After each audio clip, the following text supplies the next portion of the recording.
Hey guys, welcome back to our channel. In this tech tutorial video, we're going to teach you how you can enable or disable desktop notifications for your account on Monday.com. So let us get started and show you how to do it, guys. Let's assume, for instance, you've grown tired of these desktop or email notifications from your workspace whenever, for instance, a team member submits a new task or completes a task and you get notified by Monday.com all the time here in your desktop browser or by email. You may disable these notifications easily, guys. Simply head over to your account on Monday.com, click on your profile icon in the top right corner.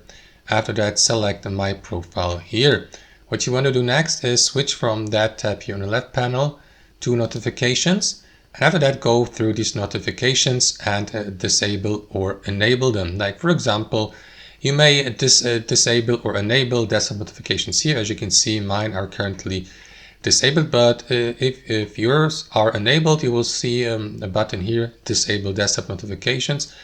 And you may also apply the same to any other notifications, or for instance, enable the desktop notifications here below again for this computer or for this device, or go through these actions here and disable, for example, specific system notifications, like whenever you get mentioned, for instance, or if someone replies to one of your threads or updates or invitations. So you may simply select the given notification to the right via email, for example, or via desktop. And that's basically it. And as previously mentioned, guys, you may disable these desktop notifications entirely by switching to disable here at the bottom. That's how it works. Hope you enjoyed this video, got some value from it, and we'll catch you later.